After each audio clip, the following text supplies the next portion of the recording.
सैयदना अमीर मुआविया रज़ियल्लाहु तआला अन्हु, सुभान अल्लाह, क्या अजीम हस्ती हैं, साहबी रसूल हैं। अच्छा, सहाबाए किराम में कुछ कैटेगरीज हैं, ठीक है ना। खादिम रसूल भी गुजरे, मौज़िन रसूल भी गुजरे, कुछ की ड्यूटी जनाब सफ़र की थी, कुछ की ड्यूटी नबी पाक को वज़ू कराने की थी, और कुछ जनाब नबी पाक अलैहिस्सलाम के साथ होते थे।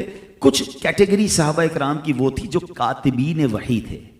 कातिबीन वही बड़ा स्पेशल मकाम है, यानी जिनको नबी पाक वही लिखने की ड्यूटी दी थी।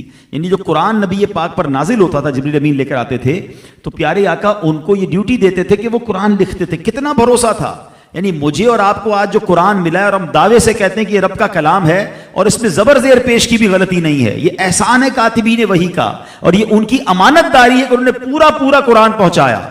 तो नबी पाक ने जिन पर इतना भरोसा किया, उनमें से एक सहाबी हजरत सैयदना अमीर मुआविया रज़ियल्लाहु तआला अन्हु भी है, जिन पर नबी पाक भरोसा करें तो उनके बारे में तो कभी भी कोई बात ऐसी जहन में नहीं आनी चाहिए। हाँ, एक और मैं आपको थोड़ा सा सिनेरियो समझा देता हूं ताकि आइंदा कंफ्यूजन नहीं होगा। हजरत अमीर मुआविया रज़ियल्लाहु तआला अन्हु को बहुत ज्यादा बाज़-औक़ात माअज़ल्लाह गलत करते हैं, क्रिटिसाइज करने वाले यजीद की वजह से क्रिटिसाइज करते हैं कि यजीद बड़ा पलीद था, उसने करबला वालों पर बहुत जुल्म ढाया। हम भी कहते हैं वो पलीद था, अभी तो सजा उसको मिलनी है। लेकिन किसी की औलाद की वजह से किसी को क्रिटिसाइज या किसी को बुरा भला नहीं कहा जा सकता। अगर ये फार्मूला मान लिया जाए तो हजरत आदम का बेटा ही तो काबिल था ना, जिसने अपने भाई को कत्ल किया, ठीक है। तो क्या माअज़ल्लाह बेटा कातिल है इसलिए बाप को बुरा कहेंगे? अगर हजरत आदम को बुरा कहेंगे तो ईमान से ही चले जाएंगे, वो तो अल्लाह के नबी हैं। हजरत नूह अलैहिस्सलाम का बेटा तूफान नूह में गर्क हुआ, आपकी ज़ौजा वो ईमान वाली नहीं थी, तो इसका क्या मतलब हुआ? सीखने को ये मिला ये अल्लाह की मशीयत है, हिदायत रब की तरफ से आती है। बाज़ औक़ात नबियों के घर में, वलियों के घर में ऐसा कोई बंदा पैदा हो जाता है जो नाफरमान होता है, और बाज़ औक़ात चोर डाकू के घर में वली पैदा हो जाता है। तो ये अल्लाह की अता है। अच्छा, ये उस जमाने के लिए नहीं, आज भी ज़हन बना के रखो। किसी आलिम, किसी नेक सिफत आदमी के घर में अगर उसकी औलाद में कोई बुरा निकले तो कभी ये ना सोचें, कभी उस वली को या उस आलिम दीन को बुरा भला ना कहें कि ये अल्लाह की अता है।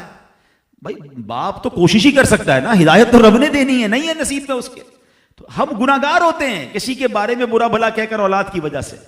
और अब एक और बात बताऊं, बाज़ औक़ात जो बंदा किसी को किसी बुराई पर, जो उसकी बुराई नहीं है, उसके बारे में क्रिटिसाइज करता है ना, तो कहते हैं ना फिर दुनिया में उसको भी दिखा दिया जाता है, कहीं आप अपनी औलाद में परेशान ना हो जाए। अल्लाह पाक सबकी औलाद को नेक बनाए, हमारी मग़फ़िरत का जरिया बनाए। तो हज़रत अमीर मुआविया रज़ियल्लाहु तआला अन्हु का तो ये आलम था इश्क़ रसूल और खौफ खुदा का कि आपने एक वसीयत की थी। आपके पास नबी पाक अलैहिस्सलाम के नाखून मुबारक भी थे, मुँह मुबारक भी थे। तो आपने वसीयत की कि जब मेरा आखिरी वक्त आए, मेरा इंतकाल हो जाए, तो मेरी आंखों पर और सजदे की पेशानी वगैरह पर, आज़ाए सजदा पर ये तबरुकात रख देना और मुझे कफन में डाल देना, कफन में ये रख देना और मुझे कब्र में अरहमुर राहिमीन के सिपुर्द कर देना।